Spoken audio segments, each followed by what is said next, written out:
Hey, Carly.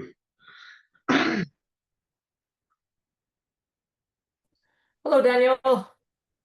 I'm Hey, assuming you're not at IIW like me. correct. Not there. Um, yeah, I don't have anything to say about trust registries. I was here to listen in, but Yeah. if you're here, maybe I could read for you the script that I'm trying to develop around trust registries to advertise them. Okay. Yeah, if you don't mind, I can Sure. try that. And what do you know about traditional PKI? I'm familiar with it. I helped implement it, but I'm not an expert. Yeah. So, like, Because the classic thing is to compare traditional PKI and certificate authorities to DIDs and stuff like that, and ask why one is better than the other, or what do they address? And I've been trying to understand the differences between them to eventually write a script about that as well. yeah, interesting. So, Dids in themselves aren't necessarily, when you, I mean, the context here is trust registries, right? Yeah. Dids are not, um, I don't associate DIDs with trust registries. DIDs are globally unique identifiers. Yeah, Um, that contain cryptographic keys. that are cryptographically generated. Yep, yep. Unlike a public key infrastructure has asymmetric key pairs. There's a private key and a public key associated with it, right? Like DIDs. DIDs also advertise the public keys. Yeah, yeah, only the public keys, right, right. Um, but they're self-generated, whereas a certification authority that you trust as a trust registry, you know, in your ecosystem, you trust that That root of authority, trust. right? Mhm. DIDs, you don't necessarily have any authority. It's more like your social security number. It's the SSA that you trust, but how do you know that unique identifier is associated with you? That's yeah. There's other things, right? Yeah. Right. Okay. So I've come across that idea as well. So in my mind, the story I'm developing is that traditional PKI infrastructure combines both technical key infrastructure in addition to identities associated with those keys. Whereas with DIDs, you are separating out the identifier with the DIDs and the keys, but the identity associated with that DID, such that you could say, oh, I want to trust that that really is Daniel. Your DID isn't enough. I need other trust signals to associate your identity with your DID identifier. But in PKI infrastructure, those two ideas are combined and you can't separate them. And you've got your root of trust and they've done all the governance to assign to all the way down to the leaves at the end who is who and what they can do. Certainly, who is who? What they can do is one of the things that we're trying to add. Yeah, Yeah, yeah. I guess the certificate authority, I mean, like, what you can do. I mean, if I'm using, the signed CAs on web pages and stuff, I'm not using that to do other things. I'm just using it to encrypt web traffic. yes, yeah, true. What I was thinking about is what we, the broader we and Trust over IP are working on in the trust spanning protocol, the trust registry query protocol is Yep. within that schema. There will be things like Okay, so for passports, we inherently trust Department of State to sign credentials with their public key infrastructure, right? Yeah, But you wouldn't necessarily trust them to sign COVID credentials or driving licenses, right? right. Yes.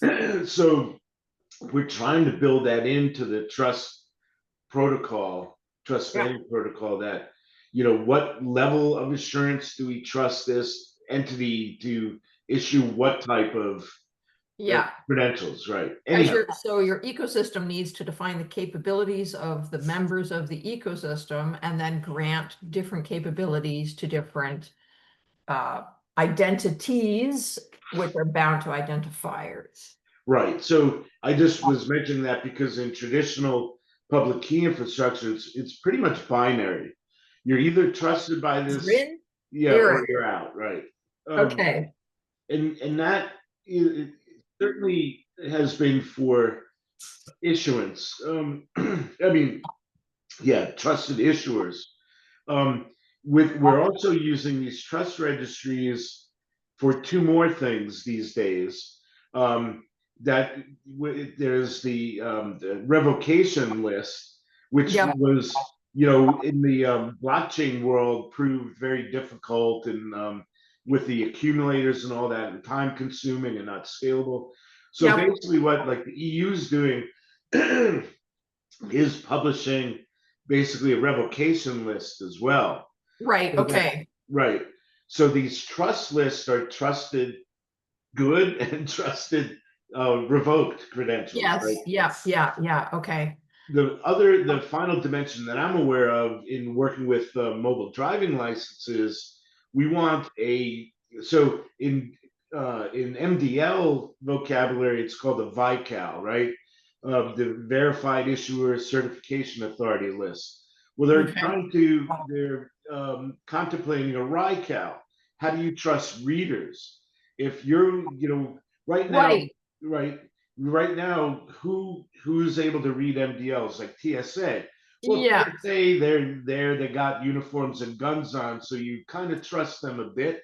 But why do Yeah. you trust them, right? If you go, the classic MDL example is, well, I could go to a bar and they can interrogate my MDL and not get my birth date and my home address. But Yeah. well, how do you know that? How do you know that that reader is actually compliant?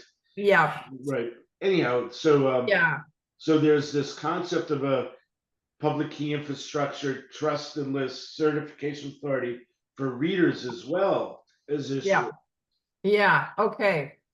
So I'm gonna read out my so the next scripts I'm working on is multi-sig for keys, which just the concept of that you can have multiple keys signing something and thresholds and stuff like that.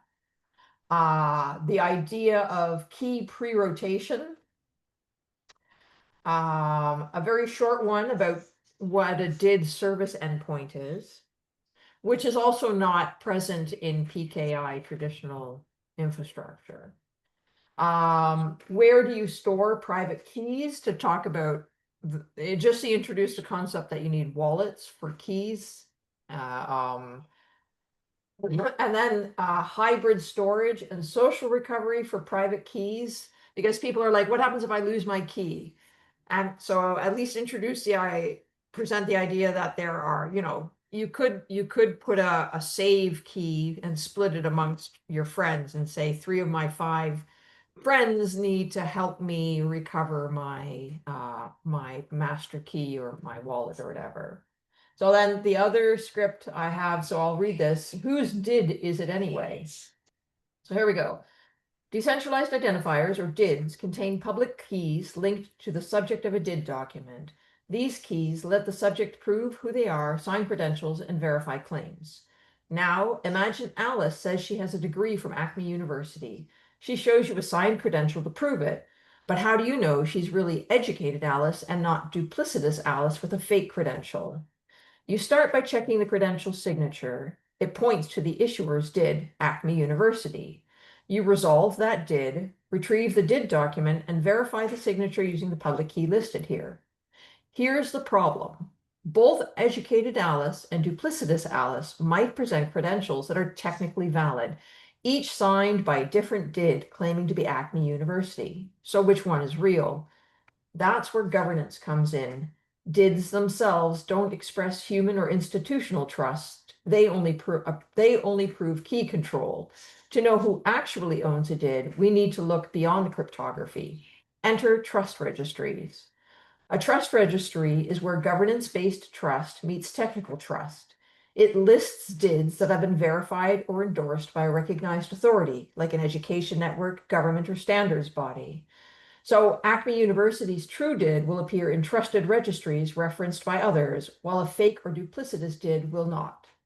That's how decentralized identity blends cryptography and governance to help us know not just that a claim is signed, but who is really behind it.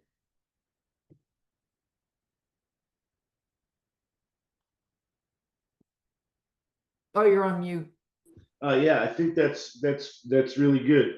That explains the crypto part of it. But I come from a biometrics world, so everything looks like a biometric to me. No, but again, I'll use passports as an example. It wasn't until 1995 that ICAO said that the best way to prove or to determine that the presenter of these identity claims are the true holder of those claims is through biometrics.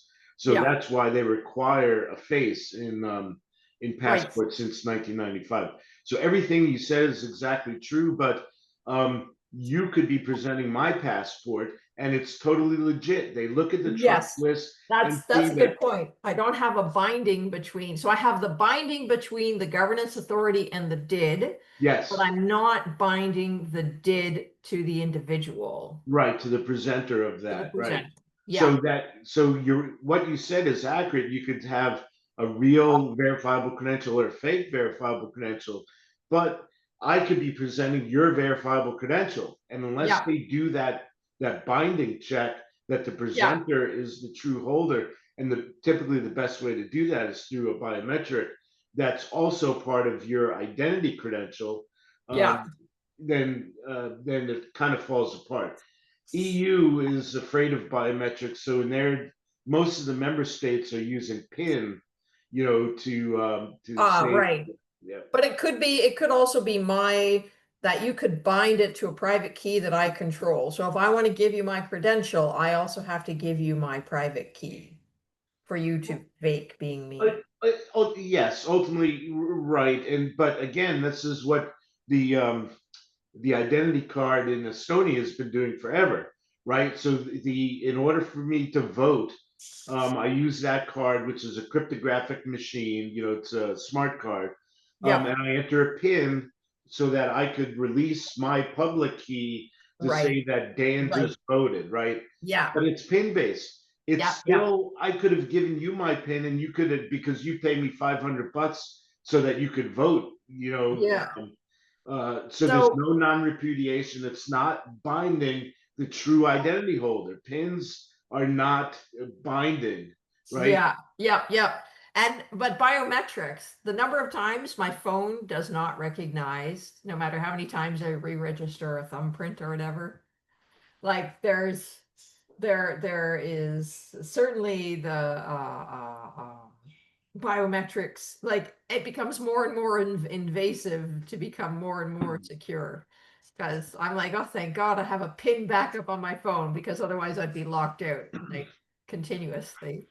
And then the other thing is that I've had lab accidents where I have disrupted my fingerprint, piece of glass off you Oh, can right.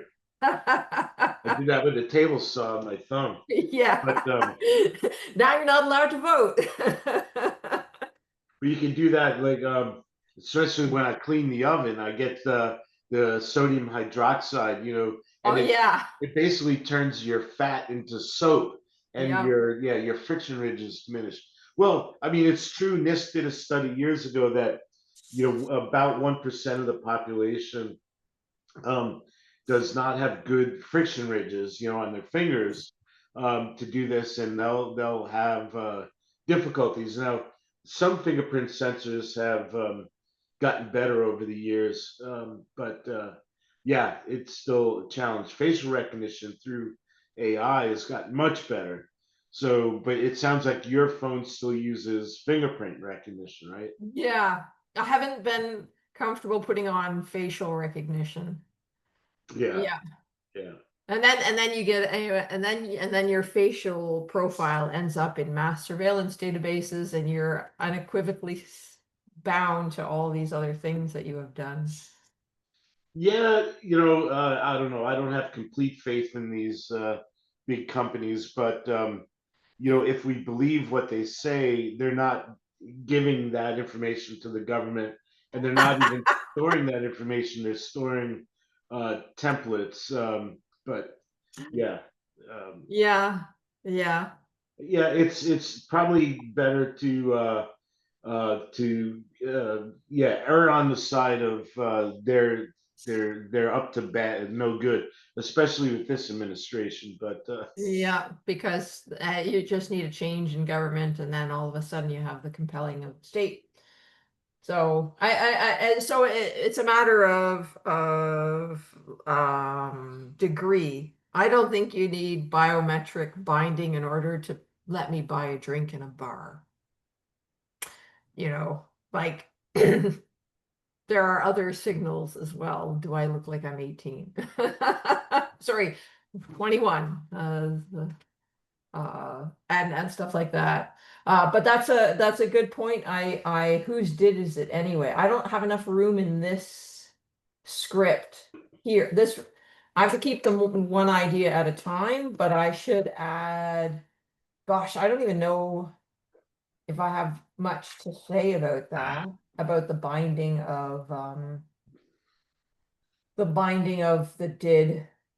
Um, so yeah, even setting that aside for a second, the other important thing is, and I get this from I see this in FIDO, is that you don't have a single did for privacy reasons, right? Because you yeah, can be traced if you use the or tracked, whatever, yeah, if you use the same did every time. So that did is bound through cryptography to you, but to a private key, but you can generate multiple DIDs and yeah, never use the same DID more than once, yeah, in theory. yeah, But that's, yeah, yeah. Okay, and that's an important then privacy factor. yeah, shoot, there was just one other because didcom, I did address that. I have a didcom script that I haven't gone very far in. Um, didcom. So in the middle of the script, well, imagine someone sends you a verifiable credential, like a proof they're licensed to drive. The credential's tied to a did, meaning it references the did directly in the credential. But here's the catch. How do you know the person sending the credential actually controls the referenced did? Could I just grab my mom's digital license and use it to buy alcohol online? Technically, I could send the credential, but I can't prove I control her did. That's where didcom comes in. DID-COM messages are cryptographically signed, meaning the sender must prove they hold the private keys for the DID they claim to represent. No keys, no trust. And it works both ways. Say Alice, the company's financial officer, messages Bob asking for sensitive data.